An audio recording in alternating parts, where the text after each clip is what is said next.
할렐루야. 오늘도 함께 예비하는 사랑하는 모든 가족들에게 하나님의 은혜와 능력과 평강, 복의 복이 넘치기를 주님의 이름으로 축원합니다. 신학대학에 들어가면 신학의 입문 단계에서 가장 초보적으로 배우는 것이 신론, 즉 하나님은 어떤 분이신가에 관한 것입니다. 당연히 그렇지요. 신학은 하나님에 관한 학문인데 우선적으로 하나님에 대한 개념이 정립되지 않으면 깊은 신학을 공부하지 못할 겁니다. 그래서 가장 초보적으로 하나님에 관해서 공부하게 되는데 여기에서 가장 먼저 언급되는 것이 하나님에 관한 속성입니다. 하나님은 창조주시다, 유일하시다, 영원하시다, 사랑이시다, 자비하시다 등등 하나님에 대한 개념이 상당히 복잡하고 광대합니다.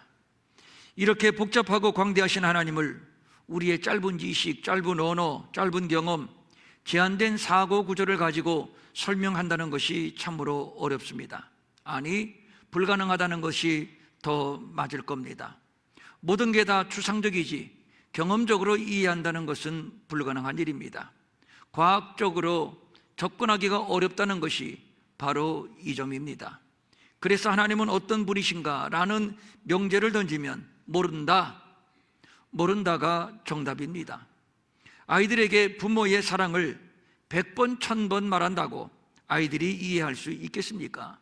설명이 가능하지도 않고 이해하는 것도 가능하지 않습니다. 이와 같은 이치로 생각을 하면 될 겁니다. 그런데 그 중에 정말 이해하기 힘든 하나님의 속성 가운데 하나가 하나님은 질투하시는 하나님이라는 겁니다. 질투하시는 하나님. 질투는 아주 부정적인 감정인데 하나님께는 전혀 어울리지 않는 말입니다. 그렇다면 하나님은 다중인격자인가요? 질투하시는 하나님, 이 말은 하나님께서 모세에게 십계명을 하달하실 때 언급되었는데 나 외에 다른 신을 내게 두지 말라, 우상을 만들어 절하거나 그 앞에 섬기지 말라라는 말씀 끝에 다 나 내 하나님 여호와는 질투하는 하나님인즉 나를 미워하는 자의 죄를 갚되 아버지로부터 아들에게로 3, 4대까지 이르게 할 것이다. 실로 어마무시한 말씀입니다. 여기서 말하는 질투는 억제할 수 없는 분노의 감정을 말하는 것이고, 죄를 갚되 아버지로부터 아들에게로 3, 4대까지 갚는다. 이거야말로 지독한 연좌죄입니다. 세상에도 이러한 법은 없습니다. 이 정도의 하나님이라면 통상적인 기독교의 신관, 즉 사랑, 자비, 용서, 은혜 등등을 뿌리채 부정하는 개념입니다. 세상 잡신들 중에도 이렇게 무서운 신, 이렇게 겁나는 신은 아마도 없을 겁니다. 그래서 질투하시는 하나님은 우리에게 상당히 혼란스러울 수밖에 없는 표현입니다. 하늘 위에와 땅 아래, 보이는 세계와 보이지 않는 세계에 유일하신 하나님은 하나님밖에 없습니다. 유일하신 하나님은 자기가 창조한 이 모든 피조물로부터 당신이 유일하다 하는 것을 인정받기를 원하십니다. 이것이 바로 예배입니다. 우리 주 하나님이여, 영광과 존귀와 권능을 받으시는 것이 합당하오니 주께서 만물을 지으신지라. 만물이 주의 뜻대로 있었고 또 지으심을 받았나이다. 이것은 하늘에서도 세세무궁토록 부를 피조물의 찬송이요 또 피조물의 예배입니다. 창조주라는 말은 영원하다는 말이요, 유일하다는 말이요, 전능하다는 말이요, 선하다는 말입니다.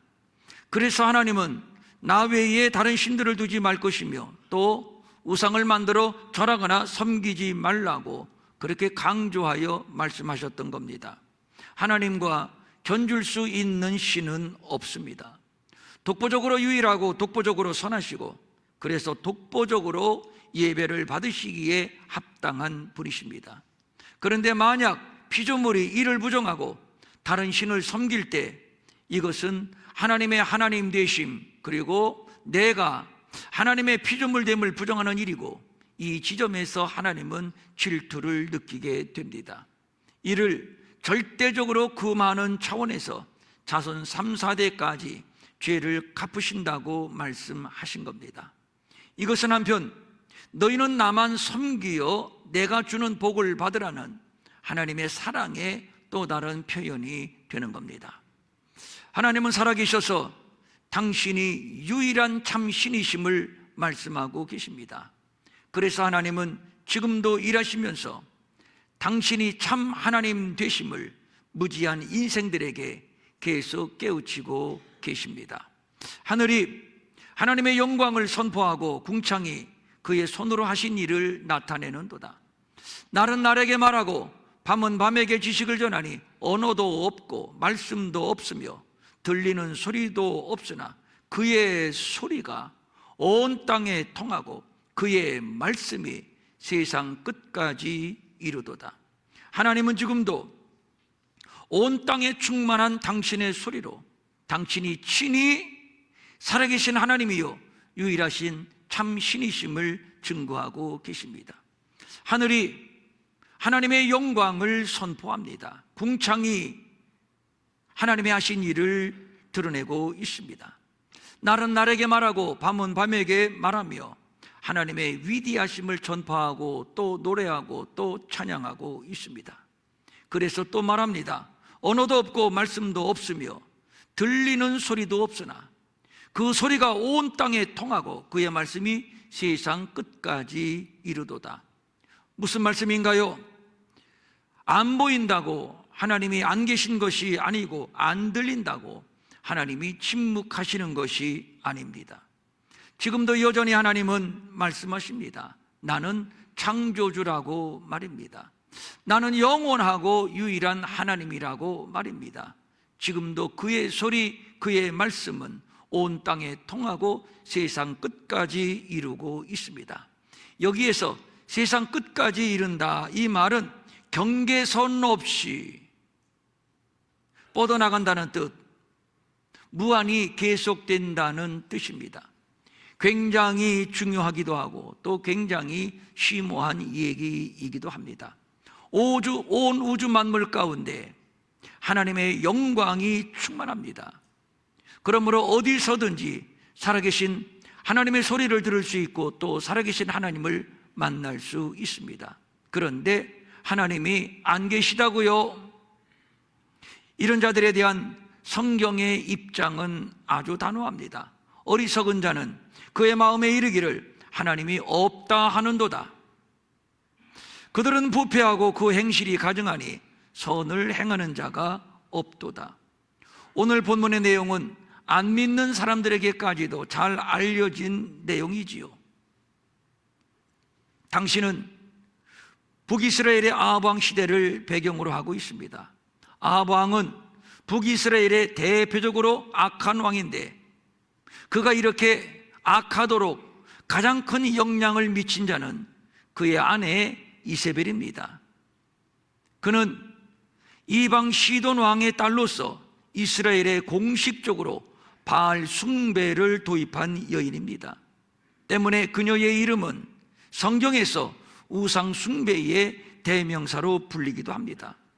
이로 인해서 아합은 수도 사마리아에 바알을 위하여 신전을 세우고 또 바알에게 드려지는 제단을 쌓았고 반면에 여호와의 선지자들을 가차없이 잡아 죽였습니다. 이에 대한 성경의 평가가 이렇습니다. 그 이전의 이스라엘의 모든 왕보다 심히 이스라엘 하나님 여호와를 노하시게 하였더라. 누가? 아합 왕이. 이때에 아합의 우상 숭배 정책에 맞서서 여호와의 신앙을 지키기 위하여 싸운 대표적인 선지자가 있었으니 바로 엘리야입니다.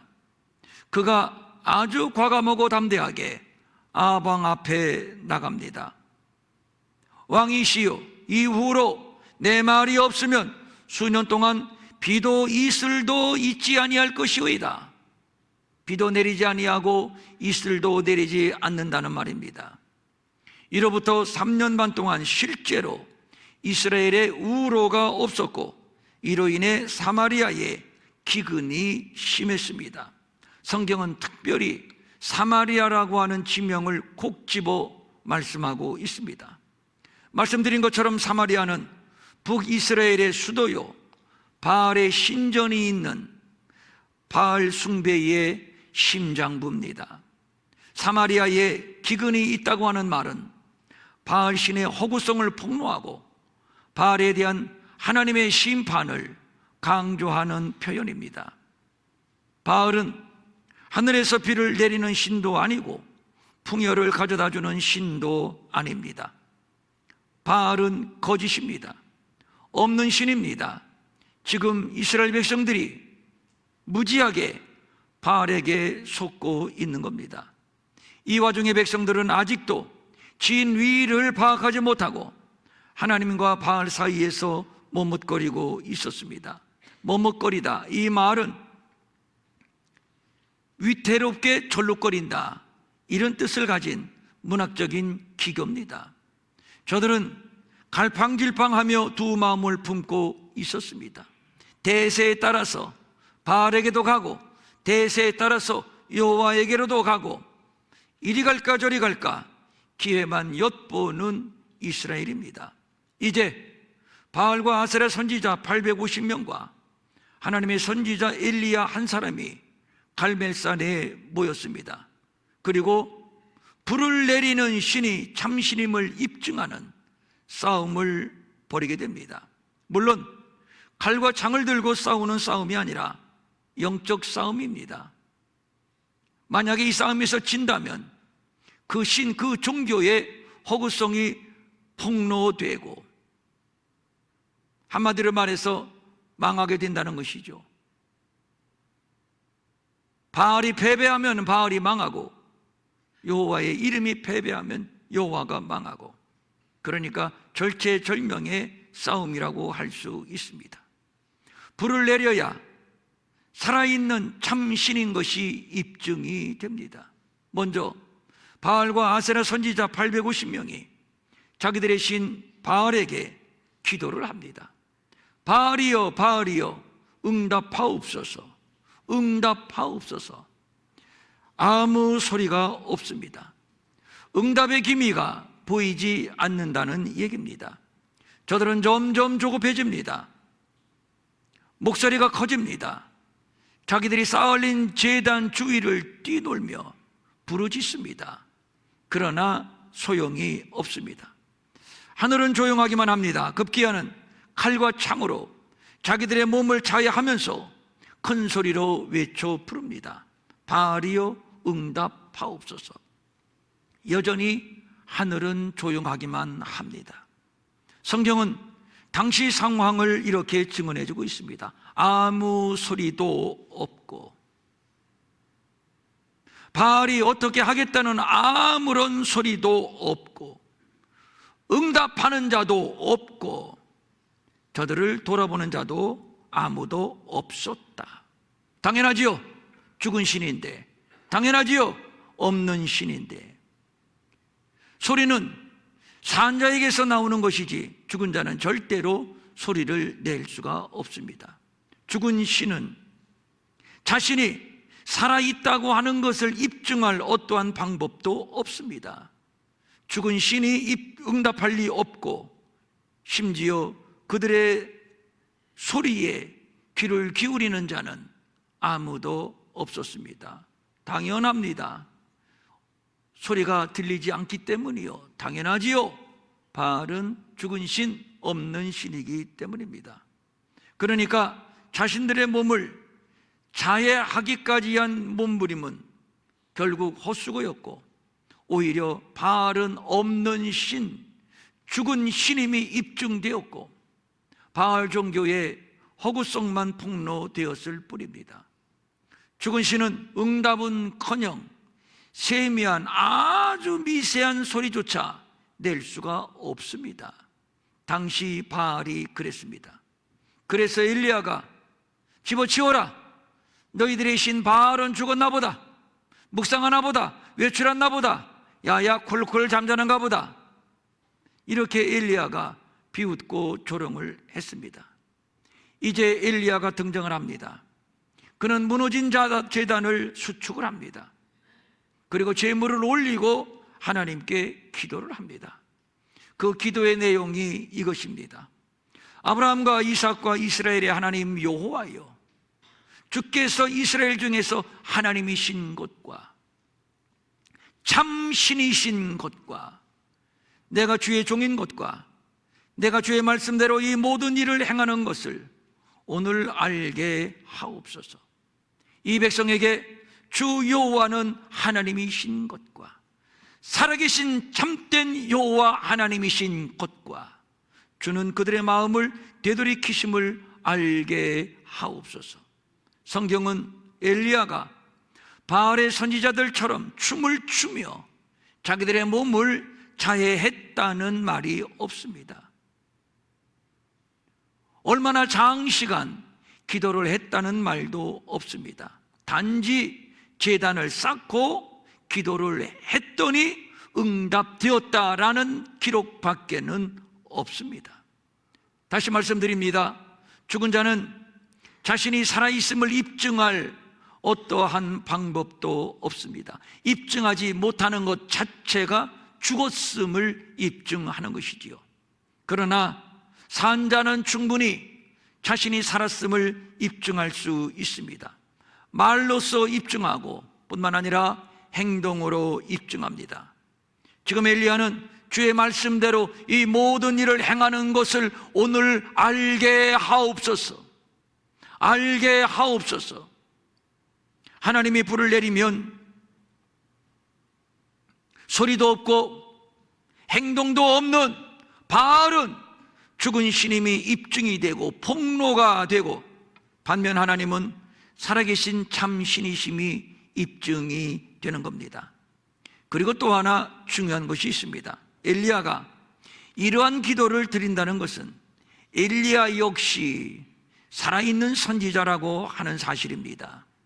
명목상의 선지자, 거짓 선지자, 죽은 선지자라면 하나님이 들려주셔도 듣지 않고 보여주셔도 보이지 않습니다. 죽은 자는 산 자를 알아보지 못합니다. 죽은 자는 산 자의 소리를 듣지 못합니다. 엘리 선지자의 경우가 바로 그렇습니다. 사무엘과 한 공간 안에 있으면서 하나님이 사무엘아 사무엘아, 하나님이 사무엘을 부르시는 그 음성을 사무엘은 들었는데, 그런데 정작 선지자 엘리는 듣지를 못했습니다. 그뿐 아닙니다. 블레셋과의 전쟁에서 이스라엘은 패배했습니다. 이로 인해서 온 성읍이 패배했음을 인하여 부르짖습니다. 그런데 엘리는 의자에 앉아서 이렇게 말합니다. 여봐라, 이 웅성거리는 소리, 이 떠드는 소리는 어찌 됨이냐? 무슨 소리냐? 밖에 무슨 일이 일어났느냐? 지금 무슨 소리를 하는 겁니까? 말 그대로 자다가 봉창 뜯는 겁니까? 이게 시대를 깨우는 선지자, 백성을 깨우는 선지자, 시대를 앞서 시대를 이끌어가는 선지자가 맞습니까? 그렇게 말할 수 없습니다. 성경은 이렇게 말합니다. 그때에 엘리의 나이가 98세라, 고령입니다. 그의 눈이 어두워서 보지 못하더라.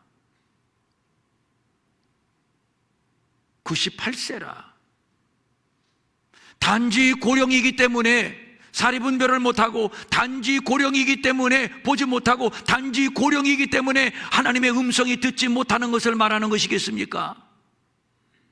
아니지요. 단순히 육신의 늙음만을 말하는 것이 아닙니다. 그는 육신이 늙기 전에 이미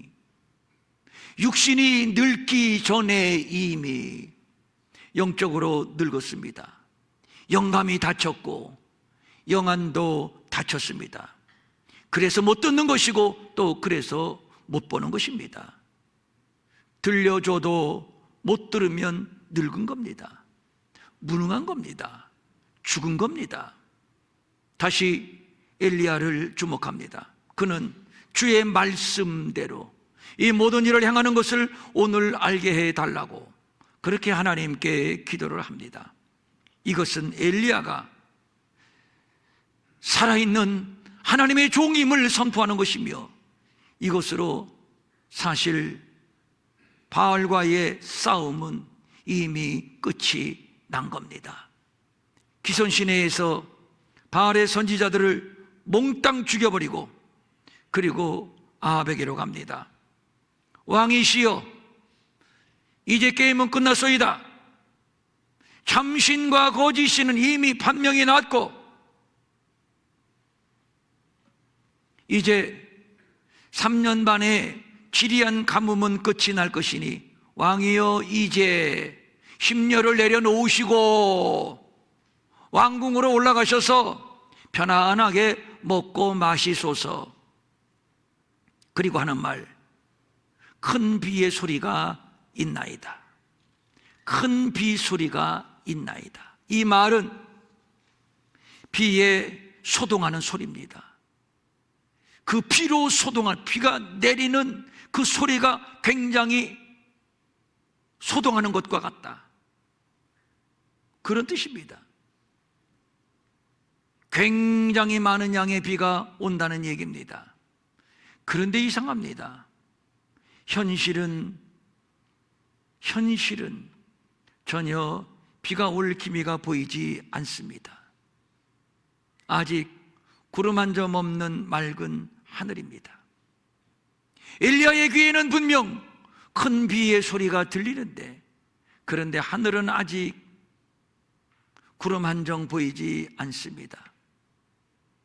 엘리야가 사원에게 밖에 좀 나가봐라, 밖에 좀 나가봐라, 밖에 좀 나가봐라. 내 귀에는 분명히 비가 오는 소리가 들리는데, 쏟아지는 소리가 들리는데, 소동하는 소리가 들리는데, 한번 밖에 나가봐, 나가봐. 아니야, 올 거야, 올 거야, 올 거야. 지금 오고 있어. 7번을 사환을 시켜 밖에 나가보라고 합니다. 아니에요, 하늘은 맑어요. 아니에요, 하늘은 파래요. 구름 한 점 없어요. 그런데 7번째 밖에 나가서 봤을 때 비로소 저 멀리서, 그게 지중해 쪽입니다, 저 멀리서 손만한 작은 구름 한 조각을 이 사환이 보게 됩니다. 그리고 들어와서 엘리야에게 보고를 합니다. 그때 엘리야가 됐다! 그리고 사원에게 지시합니다.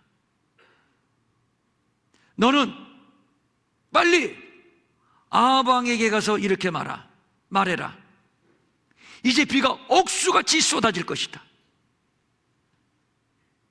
억수같이 쏟아질 것이다. 조금 있으면 비가 넘어와서 앞이 보이지 않을 것이고, 그 비 때문에 길도 유실될 것인데, 그렇게 되기 전에 빨리 마차를 타고 내려가라고. 마차를 타고 빨리 왕궁으로 돌아가라고 빨리 말해라. 이제 비가 쏟아질 것이다.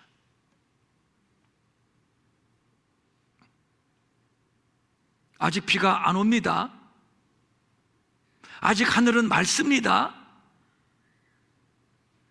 겨우 저 멀리 손바닥만한 구름 한 조각을 봤을 뿐입니다.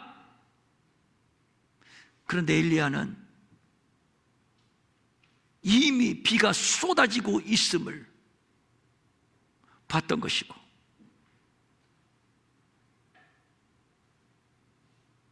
엄청난 비의 소리를 듣고 있었습니다. 아니나 다를까 조금 후에, 아주 짧은 시간이 지나간 후에, 그 뜻입니다. 아주 짧은 시간이 지나간 후에, 그게 뭐 몇 초인지 몇 분인지는 모르겠습니다. 아주 잠시 후에 구름이 일어납니다. 바람이 일어납니다. 갑자기 하늘이 캄캄해집니다. 그리고 나서 큰 비가 쏟아집니다. 하나님은 살아계신 분입니다. 유일하게 참되신 분이십니다. 아이를 보면 부모를 알 수 있고, 작품을 보면 작가의 성향을 알 수 있듯이, 이 우주 만물을 보면 창조주 하나님이 어떤 분이신지 우리는 알 수가 있습니다. 어떻게 하냐고요?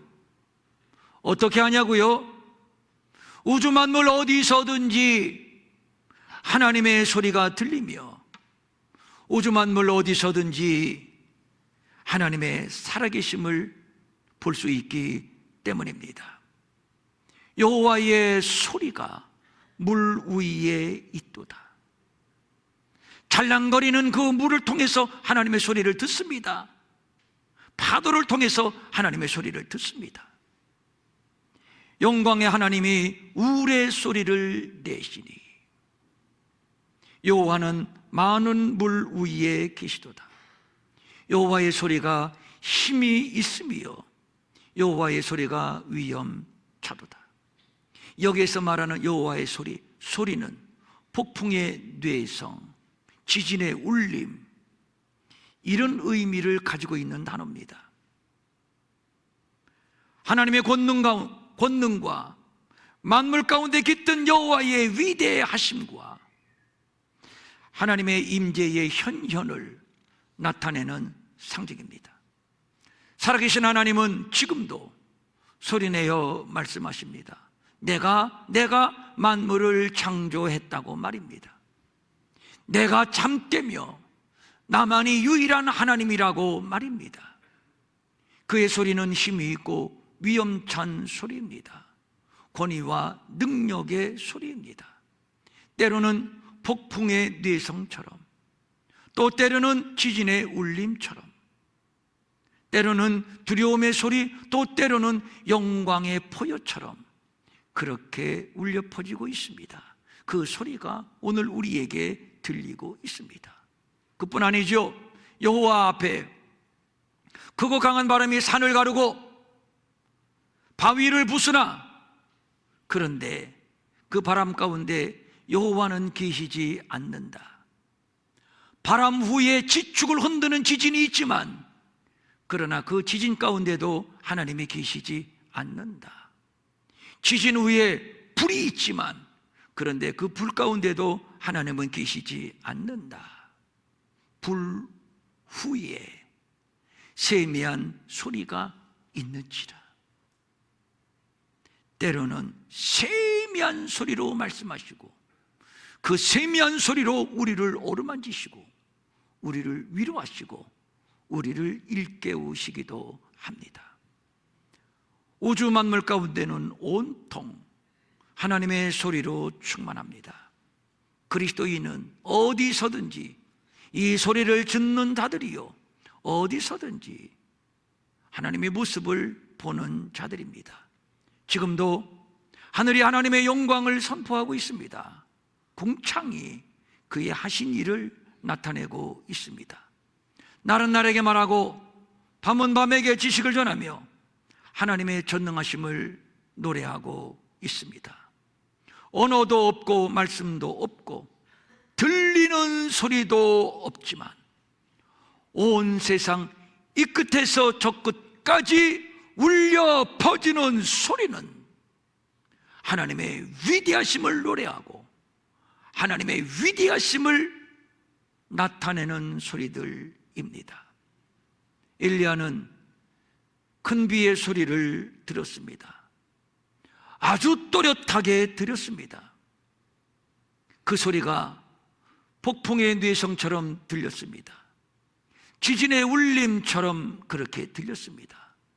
뿐만 아니라 손바닥만한 구름 조각 속에서 엄청난 양의 피가 재워져 있음을 엘리야는 봤습니다. 아니, 이미 엘리야는 폭포수처럼 쏟아지는 엄청난 그 피를 맞고 있는지도 모르겠습니다. 그리하여 마침내 머뭇거리는 백성들, 기울어가는 이스라엘을 건져냈습니다. 유명한 제약회사의 어느 약품 카피가 이렇습니다.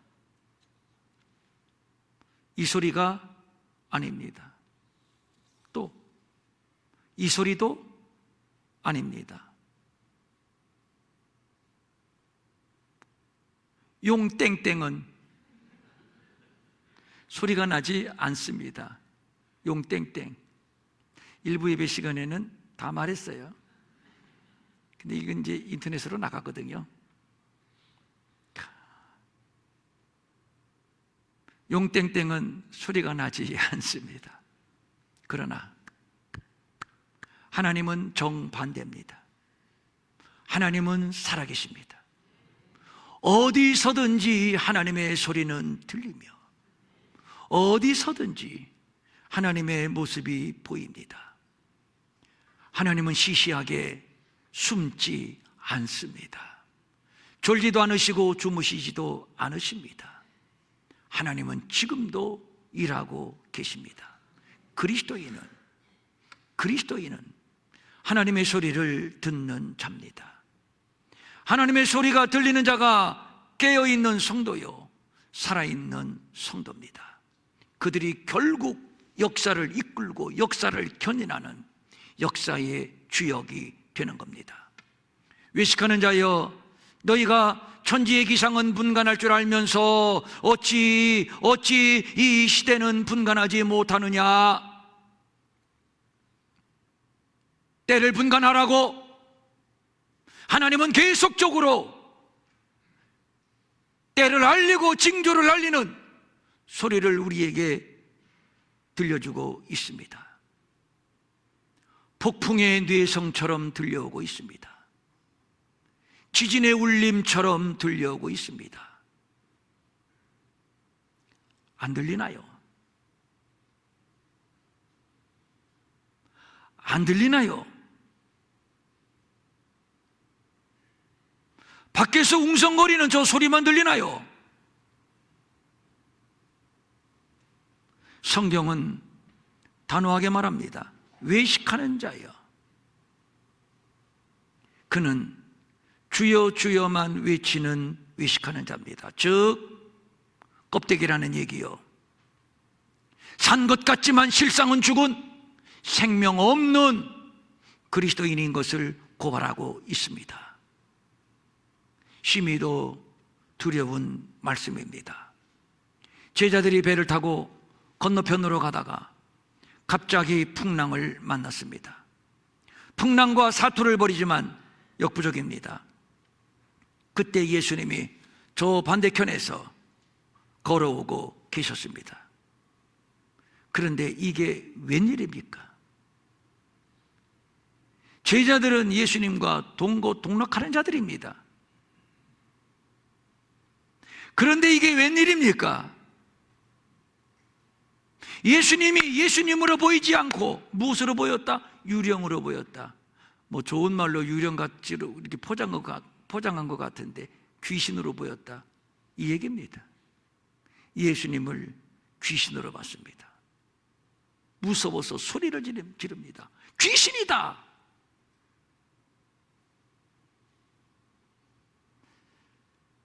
예수님과 동거동락하는 제자들에게까지도 예수님이 유령, 귀신으로 보였습니다. 오늘 우리의 영적 상태를 점검하게 됩니다. 하나님의 소리가 들리지 않을 때,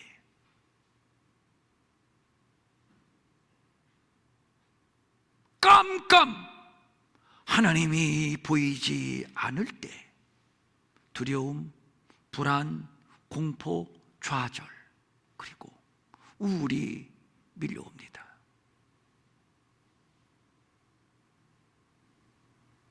그래서 죽게 되었다고 살려달라고 귀신이다, 악만 쓰게 되는 것이죠. 지금 대한민국은 시계제로 혼란한 전국에서 온 국민이 진영으로 나뉘어 갈등이 격화되고 있습니다. 어느 진영이든지 나름은 다 애국하는 마음일 겁니다. 그런데 정말 중요한 것은 이 시점에서 이 시점에서 하나님이 우리 민족에게, 하나님이 한국 교회에, 하나님이 한국의 그리스도인들에게 들려주시는 말씀, 그 소리가 무엇인지 귀담아 듣는 것입니다.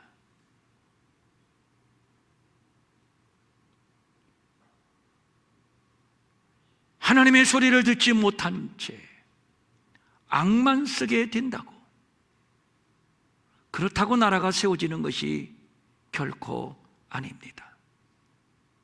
세례 요한은 비록 광야에 외치는 소리였지만, 그런데 그의 소리는 예수를 알리는 소리요, 역사를 깨우는 하나님의 소리였습니다. 그리하여 그의 소리는 폭풍의 뇌성이요, 지진의 울림이 되어서 역사를 깨울 수 있었던 겁니다. 진정 그의 소리는 하나님의 소리였습니다. 요한의 소리, 아니 하나님의 소리를 들은 자들은 광야로 몰려들었고, 그리고 세례를 받았고, 그리고 새 시대를 열어갔으니 오늘 우리에게 이 소리가 들리는가 말입니다. 이 소리를 듣는 자가 마지막 부흥의 시대를 열어가는 주역이 될 것입니다. 지금도 하나님의 소리는 어디서든지 들려오고 있습니다. 교회는 하나님의 소리가 들리는 곳입니다. 여러분, 목사에게서 하나님의 소리만 들으려고 하십시오. 제발 부탁입니다. 목사는 하나님의 소리를 대변하는 스피커에 불과합니다. 목사를 위해서 기도하실 때 하나님의 소리만 대변하게 하옵소서.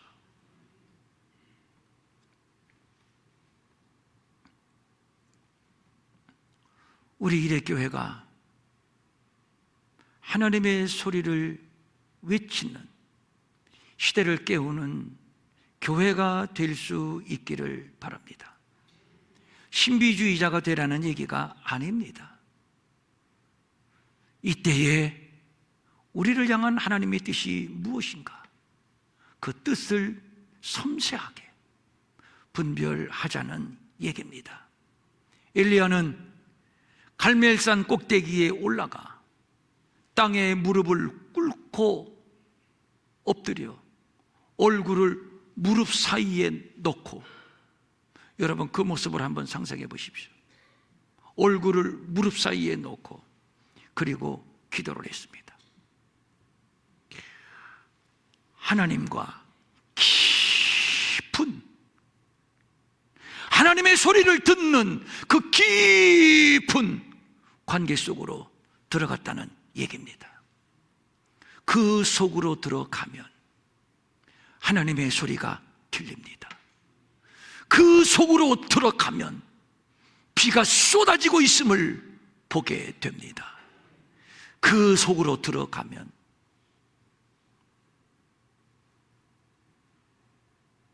그 사람은 이미 큰 비를 맞고 있는 겁니다. 이제 이 땅에 부흥의 시대가 열릴 것입니다. 그 부흥의 시대를 위하여 지금 진동하고 있는 겁니다. 이 부흥의 시대는 하나님의 소리를 듣는 자들을 통해서 이제 열려질 겁니다.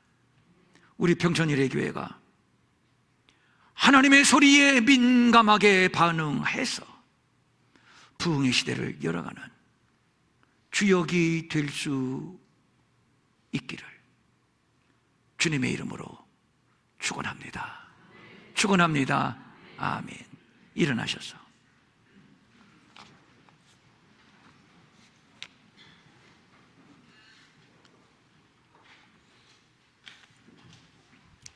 눈을 감고 가슴에 손을 대시고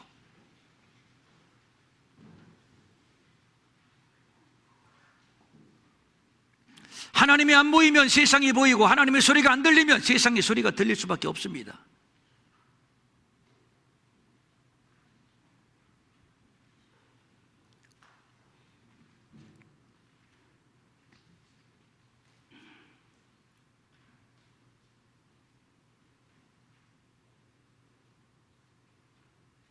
큰 비의 소리가 들리는가요? 조각구름이 보이는가요?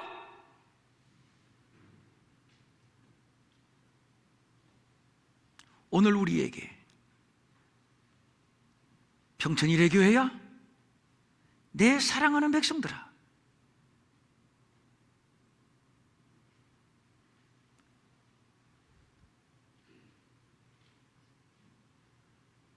큰 비의 소리를 들으려무나, 큰 비의 소리를 들으려무나.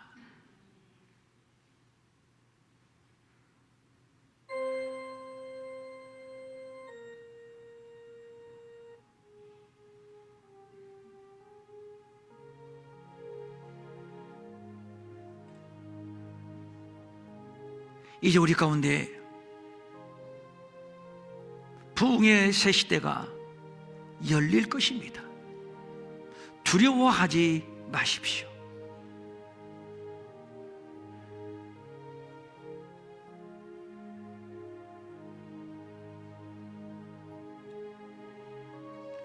역사를 주장하시는 하나님이 보인다면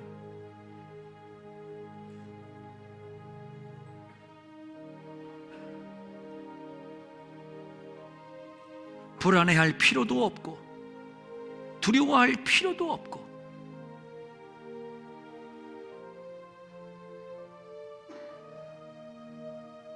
악을 토해내며 증오하고 저주할 필요도 없고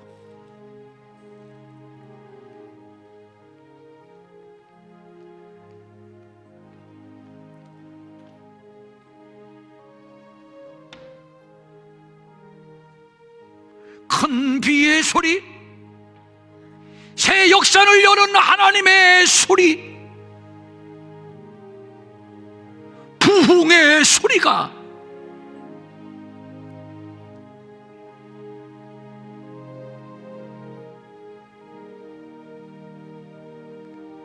날마다 들려질 수 있도록 주여 우리로 하여금 갈멜산으로 인도하여 주옵소서. 무릎을 꿇게 하옵소서. 머리를 무릎 사이에 넣고 하나님과 그 깊은 교제 속으로 들어가게 하시고, 그리하여 우리 평천일의 교회 소원하고 소원하옵나니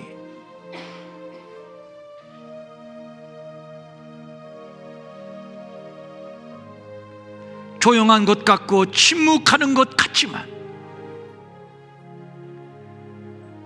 시대를 열어가는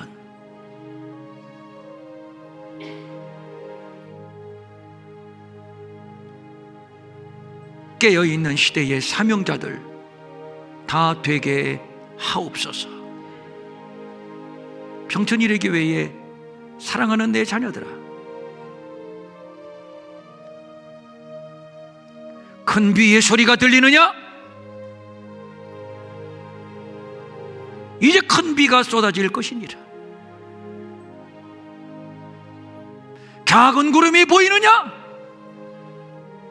그 작은 구름 속에 큰 비가 숨겨져 있으리.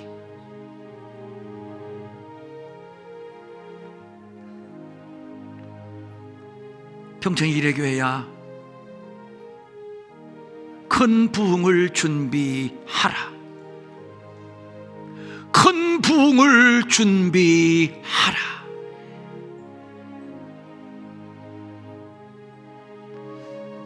주님 깨워주시니 감사를 드립니다.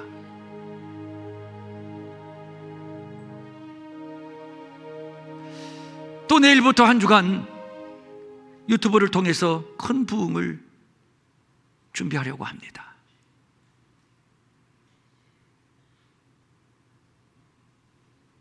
엘리야가 갈멜산으로 올라갔던 심정으로 우리가 하나님 앞에 나아가는 한 주간이 되게 하여 주시옵소서. 이 나라를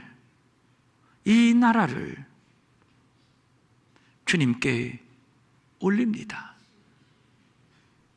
주님께 올립니다. 우리가 정치적인 판단을 어떻게 할 수 있겠습니까? 그러나 우리는 큰 부흥을 준비하시는 하나님의 섭리가 계신 줄로 믿사옵나니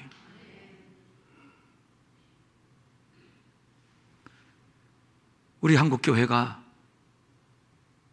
부흥을 준비하는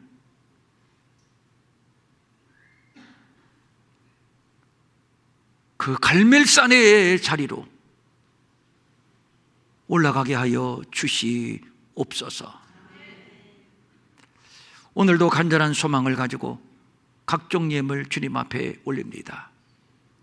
주일헌금, 주정헌금, 11조, 선교헌금, 장학헌금, 구제헌금, 그리고 기타 등등 여러 가지 기도의 제목을 적어서 올려드리는 헌금들, 주님이 이미 받으신 줄로 믿사옵나이다. 직접 와서 드리기도 하지만 또 인터넷으로 드린 손길도 있습니다. 아무렴은 어떻습니까? 이미 하나님이 받으셨는데 이제 종이 또 두 손 들어 축복합니다. 큰 비의 소리를 듣게 하옵소서. 큰 비를 보게 하옵소서. 평촌 이레교회야, 일어날지어다, 깨어날지어다. 큰 부흥을 준비하라. 큰 부흥을 준비할지어다. 오늘 오후 예배는 우리가 또 큰 부흥을 준비하면서 우리 중국의 목사님을 모시고 말씀을 듣고 은혜를 받고 결단하려고 합니다. 게으른 자들, 잠자는 자들, 산 것 같은데 실상은 죽은 자들, 외식하는 자들, 주여 주여,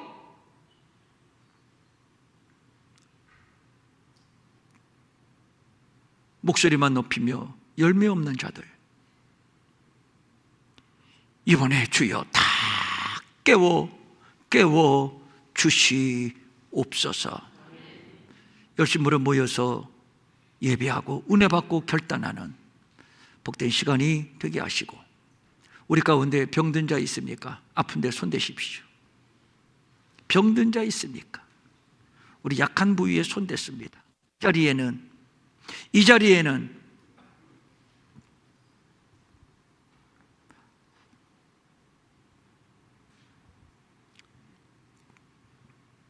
암에 걸려 암과 투쟁하는 분도 계십니다. 자리 함께 하지 못했지만 집에서 또 치료하는 분도 계십니다. 암이라고 하면 많은 사람들이 두려워하고 겁을 먹고 공포에 휩싸이는데, 우리가 하나님 앞에 나와서 예배하는 것 자체가, 주의 이름을 부르는 것 자체가 이미 우리에게 큰 비의 소리요, 이제 부흥은 일어날 줄로 믿사옵나니 예수 이름으로 명하노니, 나사렛 예수 이름으로 명하노니, 우리 몸에 붙어있는 각종 암은 떠나갈지어다. 전립선에 붙어있는 암도, 췌장에 붙어있는 암도 떠나가고, 간에 붙어있는 암도 떠나가고, 신장의 기능 정상으로 회복되고, 관절 수술하신 분 계십니다. 회복되고, 고혈압, 당뇨 정상으로 회복될지어다. 위, 뇌, 눈, 코, 입 모든 기능은 회복될지어다. 회복되었음을 선포하노라. 마음은 원이지만 가진 것이 없어 드리지 못해 민망히 여기는 성도들을 위로하시고, 저들에게도 물질 주셔서 한 가지로 주님 앞에 바치며 쓰며 도우며 사는 풍성함이 있게 하여 주시옵소서. 이제는 우리 주 예수 그리스도의 은혜와 하나님 아버지의 무한하신 사랑과 성령님의 감동하시고 위로하시고 안위하시고 능력 주시고 형통케 하심이 큰 비의 소리를 듣고 믿음과 확신 속에서 돌아가는 성도들 머리 위에 영원히 함께하옵시기를 간절히 축원하옵나이다. 아멘.